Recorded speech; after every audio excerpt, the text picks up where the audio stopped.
एक और तो भगवान को सब समदर्शी कहते हैं, और जब भगवान की लीलाएं हम सुनते हैं तो सरासर भगवान पक्षपात करते दिखते हैं। हमेशा दैत्यों को ही मारते रहते हैं प्रभु, और देवताओं का सरेआम खुल करके पक्ष लेते हैं। तो जब भगवान जब सरासर पक्षपाती है तो समदर्शी क्यों कहे जाते हैं? और यदि सचमुच समदर्शी हैं तो फिर पक्षपात क्यों करते हैं? कथम दैत्यान अवधीत, दैत्यों को क्यों मारते हैं? सुखदेव जी प्रसन्न होकर बोले, परीक्षित बहुत बढ़िया प्रश्न किया है, ध्यान से सुनो। यही प्रश्न एक बार तुम्हारे दादाजी ने भी देवर्षि नारद से किया था। कब महाराज? बोले जिस समय राजस्व यज्ञ कर रहे थे तुम्हारे दादा धर्मराज युधिष्ठिर, तो प्रथम पूजन के अवसर पर भगवान श्री द्वारकाधीश का नाम सामने आया, और जब पूजन प्रारंभ होने लगा तो शिशुपाल ने गालियों की बौछार प्रारंभ कर दी, और 101 गाली होते ही भगवान ने अपने दिव्य सुदर्शन से उसका सिर काट दिया। उसके शरीर का तेज भगवान में विलीन हुआ सबकी आंखों के सामने। युधिष्ठिर जी महाराज ने तुरंत नारद जी को पूछ दिया, महाराज मरने के बाद जिसका तेज नारायण में समा जाए वो तो एक महान कोटि का कोई सिद्ध महापुरुष होता है, फिर इस दुष्ट शिशुपाल का तेज भगवान में कैसे समा गया? ये तो सरेआम गालियां दे रहा था भगवान को, फिर इसकी इतनी ऊंची गति कैसे हो गई? तब नारद जी ने कहा, धर्मराज युधिष्ठिर ध्यान से सुनिए,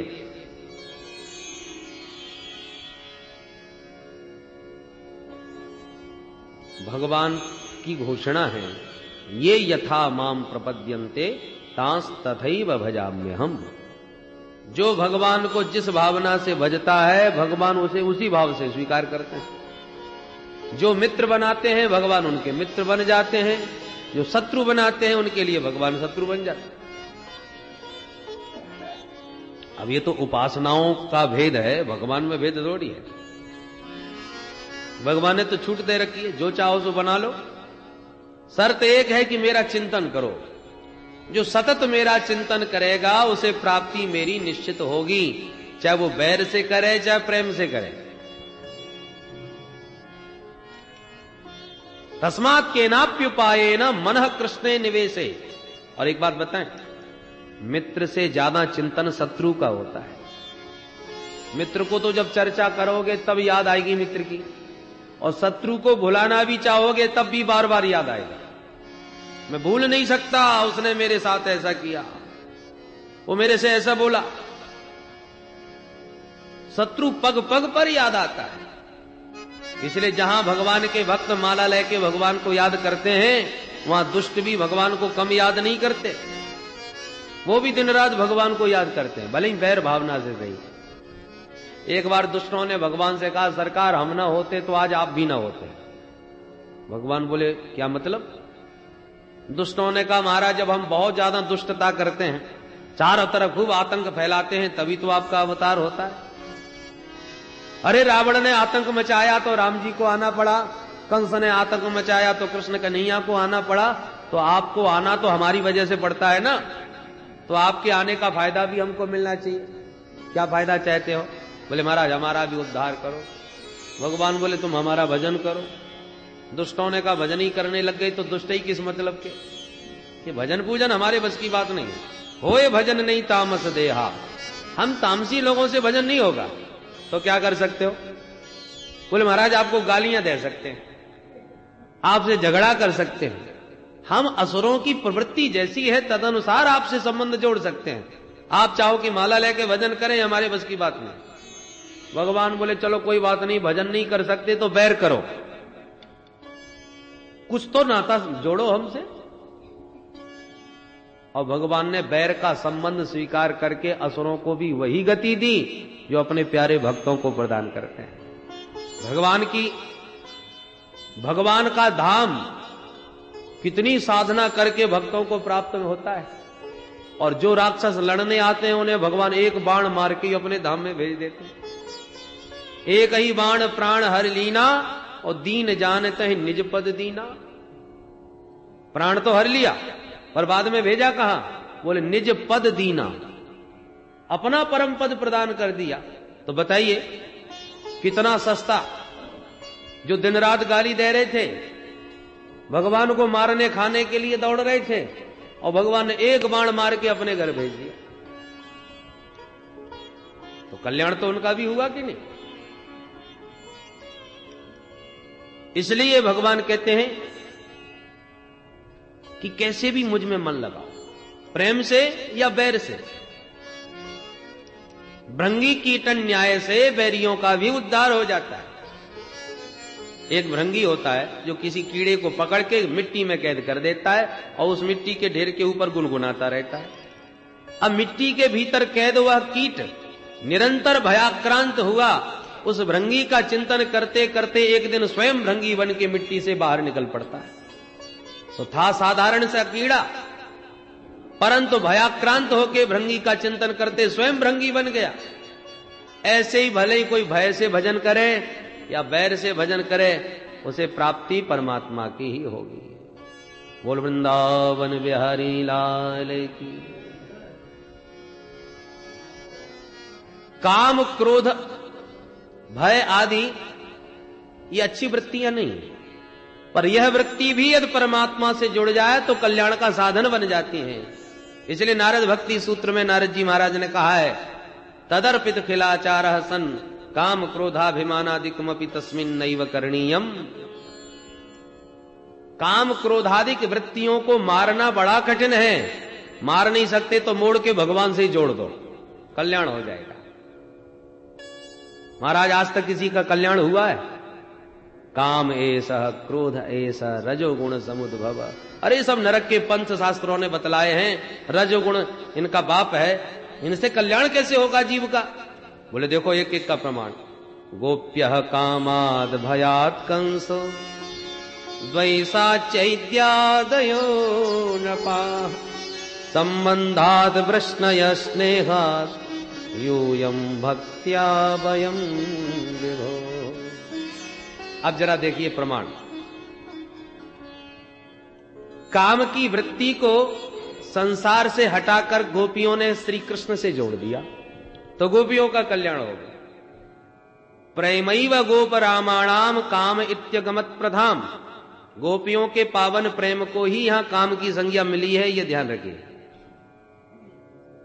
गोप्यः कामात्, अपने पति को छोड़कर परपति से प्रीति सांसारिक दृष्टि से, शास्त्रीय दृष्टि से तो पतन का कारण है, पर गोपियों ने वो वृत्ति परमात्मा से जोड़ ली तो उसी वृत्ति से गोपियों का कल्याण हो गया। भयात कंस, कंस ने भय के द्वारा भजन किया। नारद जी से पूछा, बाबा ये बताओ मेरा काल कैसा होगा? नारद जी ने बता दिया, काला काला होगा, मुरली वाला होगा, घुंघराले बाल होंगे, पीतांबर ओढ़े होगा, देखने में छोटा ही होगा पर बड़ा ही खोटा होगा। और जब से नारद जी बता के गए तब से कंस का ये हाल हो गया कि उसे हर काली वस्तु से डर लगने लगा। भोजन में दाल में कहीं काला जीरा भी दिख जाए तो थाली फेंक देता है, आ गया कृष्ण। पानी पीते समय काली छाया जल में दिखे तो लोटा फेंक दे। सामने वाले से बात करते समय उसकी आंखों की कारी पुतरिया में काला कन्हैया नजर आता है। बताओ ऐसा भजन कौन कर सकता है? भय की वृत्ति ही भगवान से जुड़ी हुई है, इसलिए उस भयाक्रांत कंस को भी भगवान मिल गए। द्वैसा चैद्यादयो नपाः। शिषपाल का तो नियम है जब तक 100 गाली न सुना दे तब तक भोजन हजम नहीं होता। भगवान को चुन चुन के गाली देता था, पर उसका द्वेष संबंध परमात्मा से था, इसलिए उसका भी कल्याण हो गया।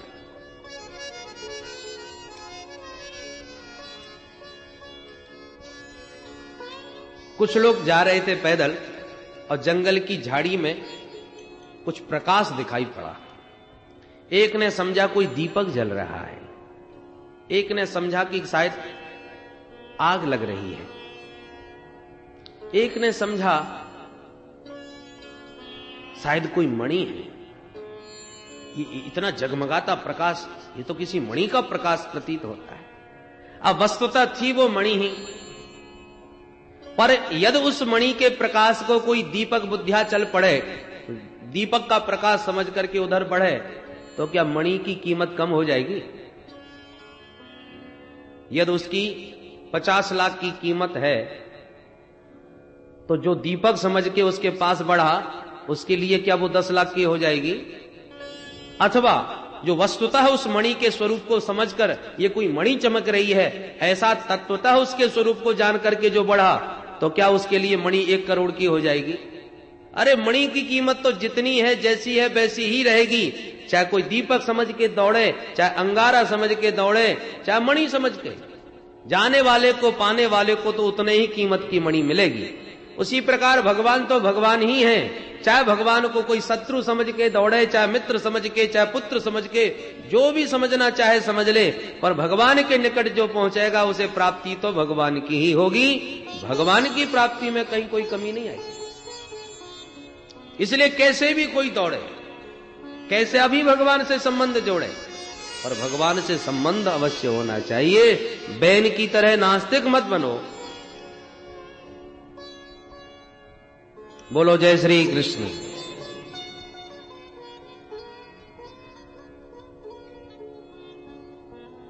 श्री सुखदेव जी से प्रश्न किया परीक्षित ने, भगवान आपने कहा कि भगवान समदर्शी हैं, सबको समान रूप से स्वीकार करते हैं, तो प्रायः दैत्यों को ही मारते हुए हम दिखाई पड़े, क्या दैत्य ही भगवान के बैरी हैं? बोले नाना, 12 महाभागवतों में 2 दैत्यों का नाम है। 12 नाम सुने थे आप परम भागवतों के कल, उनमें 2 दैत्य हैं। कौन? प्रहलाद और महाराज बलि। ये दोनों ही तो दैत्य वंश के हैं और परम भागवत भगवान के भक्तों में गिने जाते हैं। तो ये ना समझिए कि दैत्य जाति के ही भगवान दुश्मन है। अरे जिसने जिस वृत्ति से भगवान से संबंध जोड़ा, अब हिरण्यकश्यपु भगवान का कट्टर बैरी और उसी का बेटा प्रहलाद भगवान के अनन्य उपासक, तो हिरण्यकश्यपु का उदर विदीर्ण कर रहे हैं और प्रहलाद को परम भागवत मान के हृदय से लगा रहे, तो दैत्य जाति से दुश्मनी कहां रही? अच्छा महाराज, तो प्रहलाद पर कैसे अनुग्रह किया, जरा विस्तार से सुनाइए। तब सुखदेव जी महाराज ने सुनाया, परीक्षित, जिस समय भगवान ने बराह बपु धारण करके हिरण्याक्ष का उद्धार किया, तब से हिरण्यकश्यपु कट्टर वैरी बन गया और इसने मंदराचल पर्वत पर जाकर के घोर तपस्या की। पूरे शरीर में दीमक लग गई। ब्रह्मा जी प्रकट होकर के बोले ब्रह्म ब्रूयात, तो हाथ जोड़ के वरदान मांगता है, मुझे अजर अमर बना दो महाराज। ब्रह्मा जी बोले वो तो हम भी नहीं है, तुम्हें कहां से बना दे? अरे इसके अतिरिक्त तो कुछ और मांगो। तब तो इसने वरदानों की जड़ी लगा दी, न भीतर मरू, न बाहर मरू, न ऊपर मरू, न नीचे मरू, न दिन में मरू, न रात में मरू, न अस्त्र से मरू, न शस्त्र से मरू, न मनुष्य से मरू, न जानवर से मरू, न आपकी बनाई हुई सृष्टि में किसी प्राणी से मरू, न 12 महीने से किसी महीने में मरू। ब्रह्मा जी बोले बस कर भैया, तू कितना मांगेगा? बड़े बड़े तपस्वी देखे, पर तेरे जैसा मांगने वाला पहली बार मिला भाई। ताते में दुर्लभा पुंसाम ज्ञान व्रणी से वरान मम तथापि वितराभ्यंग वरान यद्यपि दुर्लभान। अरे हिरण्यकश्यपु, यद्यपि तेरे द्वारा मांगे वरदान ये बड़े दुर्लभ है, आज तक किसी को नहीं दिए, पर तेरे जैसी तपस्या भी बड़ी दुर्लभ है, इसलिए मैं तुझे ये समस्त वरदान प्रदान करता हूं। प्रसन्न हो गया हिरण्यकश्यपु कि अब तो मैं अमर हो ही गया, अब मुझे भला कौन मार लेगा, और अपने को अमर मान करके चल पड़ा। दिग्विजय करते हुए तमाम देवी देवताओं को बंदी बना के घर में ले आया। इंद्र से कहता है चल झाड़ू लगा, वरुण से कहता है चल पानी भर के ला। सब दास्ता करने लगे देववृंद। भगवान से रोते हैं, प्रभु कब इस दुष्ट से पिंड छूटेगा? भगवान बोले मां भैष्ट श्रेष्ठा सर्वेशाम भद्रमस्तु वः। देवताओं आप लोग घबराइए मत, हम तुम्हारा कल्याण करेंगे, समय की प्रतीक्षा करो। इस हिरण्यकश्यपु के 4 बेटा हुए, हिराद, अनुराद, संघराद, प्रहलाद। श्री प्रहलाद जी बचपन से ही अद्भुत प्रतिभा संपन्न थे। ब्रह्मण्य शील संपन्न सत्यसंधो जितेंद्रिय। प्रहलाद जी बचपन से ही ब्राह्मणों के अनन्य भक्त, शील संपन्न, परम सुशील स्वभाव के, सत्य प्रतिज्ञ और परम जितेंद्रिय। नोद्विग्न चित्तः व्यसनेषु निस्पृहा। इनका चित्त कभी भी उद्विग्न नहीं होता, संसार के व्यसनों में तनिक भी इनकी अभिरुचि नहीं। एक सम्राट के पुत्र होकर के भी परम जितेंद्रिय, परम संयम। कारण एक था परीक्षित। क्या महाराज? बोले प्रहलाद को बचपन से ही एक ग्रह लग गया था। कौन सा ग्रह लग गया था? बोले कृष्ण ग्रह ग्रहीतात्मा न वेद जगदीदृशम। प्रहलाद जी को बचपन से ही टेढ़ी टांग वाले कृष्ण रूपी ग्रह ने ग्रस लिया था। और ये ग्रह बहुत खतरनाक है। और ग्रह चाहे जितना अपना प्रभाव दिखावे, पर विद्वानों से बैठा करके जप अनुष्ठान करा के ग्रह शांति करवा दो तो ग्रह शांत हो जाता है। पर यह ग्रह इतना खतरनाक है कि जल्दी से तो लगता नहीं, और जिसे लग जाए तो चाहे जितनी कोई ग्रह शांति करवा ले, इसके उतारने का कोई उपाय नहीं। बड़ा जबरदस्त ग्रह है। महाराज इस ग्रह के लक्षण क्या है? कैसे पता चले कि इसको कृष्ण ग्रह लग गया? बोले लक्षण बताते हैं। क्वचित रुदति वैकुंठ चिंता सबल चेतन, क्वचित धसति तच्चिंता ह्लाद उदगायति क्वचित। कृष्ण ग्रह ग्रहीतात्मा के लक्षण हैं क्या?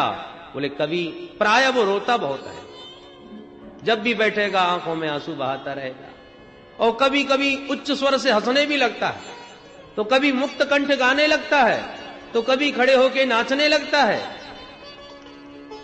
लोक बाह्य उसके सब विशेषण निराला होता है, जगत से अलग। दुनिया की दृष्टि में वो पागल ही होता है, दुनिया वाले उसे पागल ही समझते हैं। प्रहलाद जी की भी बचपन से यही स्थिति थी। जब थोड़े से बड़े हुए तो राजकुमार को पढ़ने के लिए गुरुकुल में भेजा गया। कौन से गुरुकुल में? श्री संडामर्क जी महाराज जहां के प्राचार्य हैं, हिरण्यकश्यपु दानव विश्वविद्यालय, जहां पर दैत्य पुत्रों को ही छल कपट की विद्या सिखाई जाती है। प्रहलाद जी भी भर्ती हो गए, पर इन पर तो कुछ दूसरा ही रंग चढ़ा हुआ था। गुरुजी पढ़ाते कुछ हैं तो ये पढ़ भी लेते हैं और उसको गुरुजी को सुना भी देते हैं, पर हृदयंगम नहीं करते। ये छल कपट की नीतियां उन्हें सुहाती नहीं। गुरुकुल में रहे, पर एक दिन हिरण्यकश्यपु आ ही गया। एकदा सुररात पुत्रम अंकमारोप्य पांडव पप्रक्ष कथ्यताम वत्स मन्यते साधु यद भवान।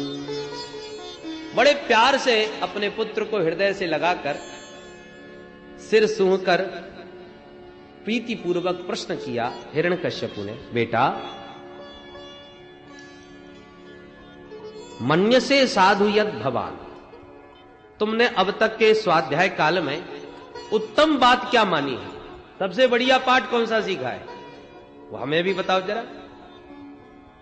तुरंत प्रहलाद जी बोले, पिताजी बढ़िया पाठ तो जीवन में एक ही सीखा है। वो क्या? तत्साधु मन्ये सुरवन यदेहिना सदा समुद्विग्न धिया वसद गृहात् हित्वात्मपातं गृहमन्धकूपं वनं गतो यद्धरिमाश्रयेत। पिताजी मैंने तो अपने जीवन में एक ही बढ़िया बात समझी है। क्या? कि जो असत ग्रह है, ये जो गृहस्थ जीवन है ना, अंधकुएं के समान है। कुआं में कोई गिर जाए तो बच भी जाएगा, क्योंकि कुएं में यदि पानी हो तो पनघट पे कोई भी पनिहारी आवे पानी लेने के लिए, तो वो देखेगी तो चिल्लाएगी, तो कैसे न कैसे लोग मिलके निकाल लेंगे, रस्सी के सारे आ जाएगा। पर अंधकूप में कोई गिर जाए तो उसके बचने का कोई उपाय नहीं। अंधकूप किसे कहते हैं? जो जंगलों में कुएं हैं, जहां पर कोई जाता आता नहीं, जहां पर तमाम जंगल की झाड़ियों की जड़ें नीचे लटकी पड़ी हैं, उधर को कोई रुख करता नहीं, उधर से कोई निकलता तक नहीं, उसको अंधकुआ कहते हैं। और उस अंधकूप में कोई गिर जाए तो जब कोई वहां जाने आने वाला नहीं है तो निकालेगा कौन? तो गृहस्थ जीवन को केवल कुआं नहीं कहा, गृहांधकूपम, ये तो अंध कुआं है। कोई निकलने की चेष्टा भी करे ना तो उसको भी पैर पटक के गिरा लेते हैं। कोई घर में पहले तो वैराग्य होता नहीं, और कदाचित किसी को वैराग्य चढ़ बैठे, उसे ज्ञान हो जाए कि दुनिया सब असत है, ये संबंध सब अनित्य हैं, नित्य शाश्वत संबंध को जानने के लिए मैं अपना जीवन सार्थक करना चाहता हूं, ऐसी जिज्ञासा उनके मन में जागे और कहीं निकल पड़ा तो घर गृहस्थी वाले ही घेर लेते। अरे क्या होगा इन बच्चों का, देख रहे हो, तुम्हारे जाने के बाद सारा कारोबार ठप्प हो जाएगा, कौन संभालेगा इसको, ये सारी जिम्मेवारी तुम्हारी है और तुम बर्बाद करना चाहते हो अपने घर परिवार को। तो पहले तो वैराग्य होता नहीं, और हो भी जाए तो टांग पकड़ के खींच लेते हैं। इसलिए गृहांधकूपम, इस अंधकुएं से जितना हो सके अपने को बचा ले, वही बुद्धिमान है।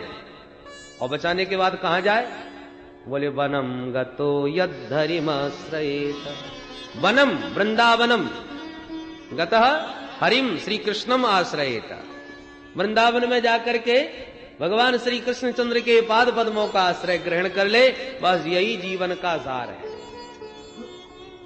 जो ये शब्द सुना सो आंखें लाल हो गई हिरण्यकश्यपु कि नन्ना सा ये मेरा ही बच्चा मुझे ही प्रवचन सुना रहा है। फिर मन में सोचा, बच्चों की तो भोली भाली बुद्धि होती है, उनको तो जो सिखा दो वही बोलने लगते हैं, उन्हें कोई ज्ञान तो होता नहीं। तो मेरा बच्चा तो अभी नन्ना सा है, ये तो वही सिखा रहा होगा जो इसको बताया गया होगा।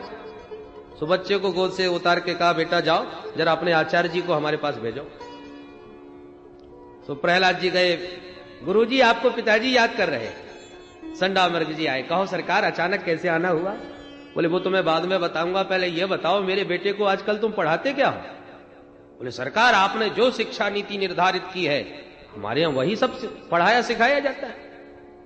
हिरण्यकश्यपु लाल पीला होके बोले, मूर्खो, मेरा बच्चा मेरी गोद में मुझे समझा रहा था कि वन में जाओ हरि का भजन करो, यही सब सिखाने के लिए तुम्हारे यहां भेजा है मैंने।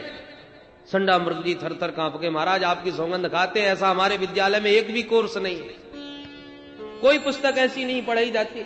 अब भगवान जाने आपका बेटा कहां से सुन लिया, किसने इसको सिखा दिया। हिरण्यकश्यपु ने कहा, यदि तुमने नहीं सिखाया तो इसका मतलब यह हुआ कि कोई विष्णु का गुप्तचर तुम्हारे यहां घुसा बैठा है, तुमको कुछ नहीं मालूम।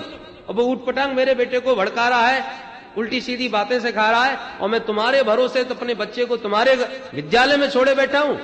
खबरदार आज के बाद दोबारा कोई ऊटपटांग बात करी तो दंड तुम्हें मिलेगा, इतना याद रखना। यूं डांट फटकार के हिरण्यकश्यपु तो चला गया। गुरुजी की धड़कन तेज हो गई। चलो पता लगाते, प्रहलाद से ही पूछते। सोचा कि बच्चों को एकदम डांट के पूछो तो बताते नहीं, प्यार से पूछने पर बता देते हैं। तो प्रहलाद को बुला के गोद में बैठा के बड़े प्यार से पूछा, वत्स प्रहलाद भद्रम ते सत्यम कथय मामृषा, बेटा तेरा खूब कल्याण हो गया, तू सच सच बता तेरी बुद्धि खराब किसने की है। ये ऊटपटांग बातें जो अपने पिताजी को तूने सुनाई, ये सब तेरे को किसने सिखाई।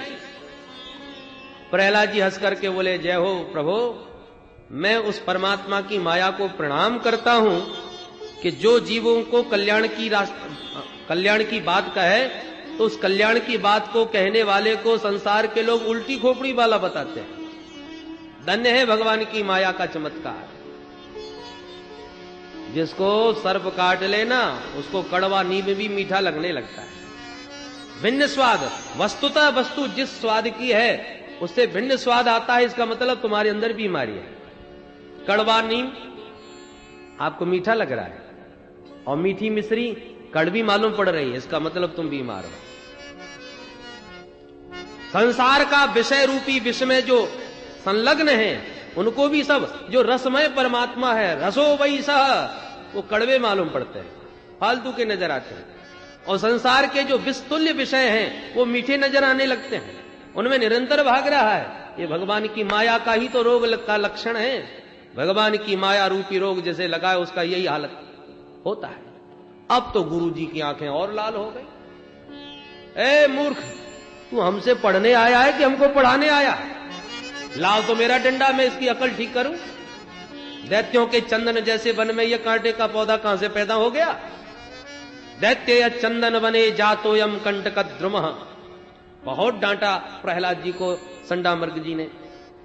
सुखदेव बाबा कहते हैं परीक्षित ये गुरुजी नहीं डांट रहे, तो सदीनो राज सेवक, यहां संडामर्ग जी को गुरुजी नहीं कहा, राज सेवक कहा। मास्टर, मास्टर जी में और गुरुजी में बहुत अंतर होता है। गुरुजी वह है जो उचित हो, शास्त्र सम्मत हो, उसे निर्भीक हो करके शिष्य को समझावे और पढ़ावे। और मास्टर जी वह है कि भले ही वो गलत है, इतिहास गलत हो या साहित्य गलत हो, अनुचित हो या उचित, इससे हमें मतलब नहीं, पर सरकार ने जो शिक्षा निर्धारित किया वही हमें पढ़ाना है। या सरकार ने प्रतिबंध लगा दिया ये गा माने गणेश पढ़ाना बंद करो, संप्रदायिकता फैल सकती है, तो क्या पढ़ाए? बोले गा माने गधा। अब गधा पर किसी को आपत्ति नहीं, गणेश जी से आपत्ति हो जाती है। तो सरकार का रुख देख करके उचित अनुचित कुछ भी जो सरकार कहे वही सिखाया जावे, वो मास्टर जी। तो ये लोग तो राज सेवक हैं, हिरण्यकश्यपु के कर्मचारी हैं, जो राजा का आदेश है वही पढ़ाना पड़ रहा है। समय बीता और एक बार संडामर्ग जी प्रहलाद जी को घर छोड़ने आए। प्रहलाद को देखकर माता कयाधु ने बड़ा सुंदर स्नान आदि से निवृत्त करा करके श्रृंगार किया प्रहलाद का। और मातृमृष्ट मलंकृतम, मां कयाधु के द्वारा समलंकृत होकर सुसज्जित होकर प्रहलाद जी पिताजी से मिलने गए। अपने बेटे को देखते ही हिरण्यकश्यपु ने तुरंत उठा के अंक में हृदय से लगा लिया। प्रहलाद जी चूंकि परम भागवत हैं, इसलिए उनके स्पर्श मात्र से हिरण्यकश्यपु रोमांचित हो जाता है। प्रहलाद को हृदय से लगा लिया और बड़े प्रेम से फिर वही प्रश्न कर दिया, बेटा जरा बताओ तो अब तक तुम्हारे गुरुजी ने सबसे बढ़िया पाठ कौन सा याद कराया? प्रहलाद जी गुरुजी की तरफ देखने लगे। सुन रहे हो गुरुजी, हमेशा बढ़िया बात पूछते हैं और हमेशा घटिया बात सुनना चाहते हैं। अब बढ़िया पूछ रहे हैं तो बढ़िया ही बोलूंगा। पिताजी अब तो मैंने बढ़िया बढ़िया 9 बातें सीख ली। अच्छा, लगता है 9 प्रकार की कोई नई नई नीतियां सीख के आया होगा, बताओ। और प्रहलाद जी सुना बैठे भगवान की नवदा भक्ति। श्रवणम कीर्तनम विष्णु स्मरणम पाद सेवनम अर्चनम वंदनम दास्यम सख्यमात्मनिवेदनम इति पुंसार्पिता विष्णु भक्तिश्चे नवलक्षणा क्रियते भगवत्यद्धा तन्मन्येदितमुत्तमम्। जो नवदा भक्ति का क्रमशः व्याख्यान किया, सुन करके आंखें लाल हो गई, तलवार निकाल ली और गुरुजी के गर्दन पर धर दी। हिरण्यकश्यपु ने, ब्रह्मबंधो, अरे अदम ब्राह्मणो, लगता है तुम मेरे विपक्ष से मिले हुए हो। तुमने जानबूझ के मेरे बेटे की बुद्धि खराब की है। कल इसने एक बात बोली थी, आज 9 बातें सिखा रहा है। इसका मतलब उत्तरोत्तर इसकी विद्या का विकास हुआ है, तुमने कोई ध्यान नहीं दिया, तुम जीवित नहीं बचोगे। अब तो संडामर्ग जी थर थर कांपे हैं। महाराज एक हमारी सुन लो, हम आपकी सौगंध खा के कहते हैं कि इस बालक को न तो हमने पढ़ाया न किसी और ने पढ़ाया, ये पढ़ाया ही आया है, इसे कोई नहीं पढ़ा सकता। न मत प्रणीतम न पर प्रणीतम सुतो वतत्ते सतवेन्द्र सत्रो नैसर्ग कीयम मतिरस्य राजन न्यच्छमन्युम कददास्ममान। आप हम पर नाराज न होइए महाराज, हम तो जान रहे हैं कि इसकी स्वाभाविक मति भगवान ने ऐसी बनाई, इसकी बुद्धि ही ऐसी है। अब इसमें हमारा क्या दोष है महाराज? आप शांत चित्त होकर के विचार कीजिए, नियच्छमन्युम, इस क्रोध को त्यागिए और शांत मन से सोचिए कि इसकी बुद्धि ऐसी कैसे हो गई। हिरण्यकश्यपु ने अब अपने बेटे से ही पूछ दिया, प्रहलाद सत्य बताओ, ये तुम्हारी बुद्धि विकृत किसने करी? किसने ये उटपटांग बातें तुम्हें सिखाई हैं? प्रहलाद जी बोले, पिताजी मतिर्न कृष्णे परतः स्वतो वा मिथोभिपद्येते गृहव्रतानां। जो ग्रहव्रतधारी है ना, देखो गृहस्थ नहीं कहा, गृहव्रतानां, घर में ही रहने का जिन्होंने व्रत ले रखा है, निकलना ही नहीं चाहते, छोड़ना ही चाहते, घर को ही जो सब कुछ समझ करके पकड़े बैठे हैं, गृह व्रतानाम, उनकी बुद्धि बड़े भाग्य से भगवान की तरफ अभिमुख होती है। अन्यथा ये गृहस्थ जीवन में सब अंध परंपरा से एक दूसरे को गर्त में गिराने का ही प्रयत्न करते जा रहे हैं। जैसे एक अंधों की लाइन जा रही थी बड़ी लंबी, सब अंधे ही अंधे। अब सबसे आगे वाला अंधा अचानक गड्ढे में गिर गया, धम आवाज हुई, तो बाकी के अंधे जहां के तहां खड़े, भाई खतरा मालूम चलता है, ये आवाज कैसी, भाई पता लगाओ। पीछे वालों ने पूछा, भाई रास्ता ठीक तो है? तो गड्ढे में गिरे अंधे ने सोचा हम तो गिरे ही पड़े, अब इनको भी क्यों छोड़े।